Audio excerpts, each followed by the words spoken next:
Hello! ഇവിടെ ഇപ്പോൾ യുകെയിൽ ചെറുതായിട്ട് തണുപ്പൊക്കെ ഒന്ന് കുറഞ്ഞു വരുന്നുണ്ട് കേട്ടോ.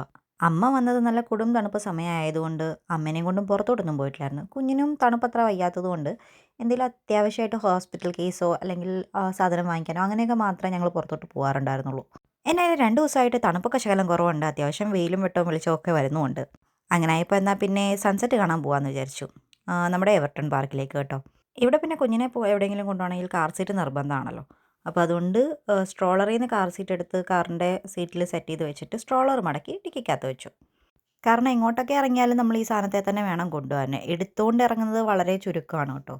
അവനും പിന്നെ കാർ സീറ്റിലിരുന്ന് ടാറ്റാ പോകാനൊക്കെ ഭയങ്കര ഇഷ്ടമാണ്. അങ്ങനെ നേരെ എവർട്ടൺ പാർക്കിലോട്ട് വിട്ടു.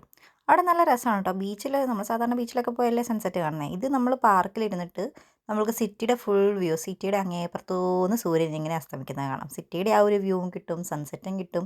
ഒരു നല്ല വൈബാണ്. നമുക്ക് കാറിനകത്ത് ഇരുന്ന് തന്നെ എൻജോയ് ചെയ്യാൻ പറ്റും. അങ്ങനെ ഒരുപാട് ആൾക്കാർ ഇങ്ങനെ ഇവിടെ വന്ന് നിന്ന് സൺസെറ്റ് കാണാനായിട്ട് വന്ന് നിൽപ്പുണ്ട് കേട്ടോ. അങ്ങനെ സൂര്യൻ അങ്ങ് അസ്തമിച്ച് കഴിയുമ്പോഴത്തേക്ക് എല്ലാ ബിൽഡിങ്ങുകളിലെയും ലൈറ്റൊക്കെ അങ്ങ് തെളിഞ്ഞ് കഴിയുമ്പോൾ അത് കാണാൻ വേറൊരു ഭംഗിയാണ്. അപ്പോൾ ഈ ഒരു 2 ടൈമിങ് നമുക്ക് അവിടെ ആ ഒരു സമയത്ത് ചെന്നാൽ കാണാൻ പറ്റും. അതൊരു നല്ല രസമാണ് കേട്ടോ. ഞങ്ങൾ മിക്കപ്പോഴും ഇവിടെ തന്നെയാണ് പോവാറ്. എൻ്റെ വീഡിയോസൊക്കെ കണ്ടിട്ടുള്ളവർക്ക് അറിയാമായിരിക്കും. ഞാൻ ഇതിൻ്റെ തന്നെ ഒരു 3, 4 വീഡിയോ ഇട്ടിട്ടുണ്ട്. അത് കഴിഞ്ഞ് കുറച്ച് നേരം പാർക്കിൽ കൂടെയൊക്കെ നടന്ന് കഴിഞ്ഞപ്പോഴത്തേക്ക് നല്ല തണുപ്പായി തുടങ്ങി. അതുകൊണ്ട് പിന്നെ ഞങ്ങൾ തിരിച്ച് വീട്ടിലേക്ക് പോരാൻ തുടങ്ങി. അപ്പോഴാണ് നമ്മൾ പോരുന്ന വഴിക്കായിട്ട് തന്നെ പുതിയൊരു ഇന്ത്യൻ ആൻഡ് ശ്രീലങ്കൻ ഗ്രോസറീസ് കിട്ടുന്ന ഒരു പുതിയ സ്റ്റോർ തുടങ്ങിയിട്ടുണ്ടെന്ന് അറിഞ്ഞു. എന്നാൽ പിന്നെ അവിടെയും കൂടി ഒന്ന് കയറിയേക്കാമെന്ന് വിചാരിച്ചു. കയറിയപ്പം അവിടെ നമുക്ക് വേണ്ട അത്യാവശ്യം എല്ലാ സാധനങ്ങളും തന്നെയുണ്ട് കേട്ടോ.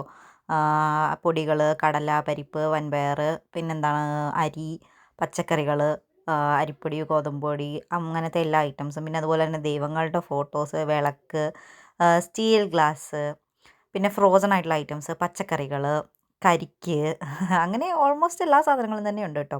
പിന്നെ ഇവിടെ ഇപ്പം ഇങ്ങനത്തെ ഒത്തിരി സ്റ്റോറുകളുണ്ട്. നമുക്ക് ഇന്ത്യൻ സാധനങ്ങൾ കിട്ടുന്ന കുറേ സ്റ്റോറുകളുണ്ട് കേട്ടോ. അതുകൊണ്ട് തന്നെ നമുക്ക് ഒന്നിനും ഒരു ഒരു എന്താ പറയുന്നത്, എല്ലാ സാധനങ്ങളും നമുക്ക് കിട്ടും. കണ്ടോ, കരിമ്പൊക്കെ വരെ ഇരിപ്പുണ്ട്. പക്ഷേ ഇന്ത്യൻ സാധനങ്ങൾക്ക് നമുക്ക് ഇവിടുത്തെ ഐറ്റംസിനനുസരിച്ച് വില കൂടുതലാണെന്നുള്ളൊരിത് മാത്രമേ ഉള്ളൂ. എന്നായാലും അവിടുന്ന് കുറച്ച് ഫ്രോസൺ മീനും അത്യാവശ്യം വേണ്ട കുറച്ചധികം സാധനങ്ങളും എല്ലാം കൂടെ വാങ്ങിച്ചിട്ട് ഞങ്ങൾ തിരിച്ച് വീട്ടിലേക്ക് പോന്നു. അപ്പം അത്രേ ഉള്ളൂ ഇന്നത്തെ വീഡിയോ. Thank you. ബൈ.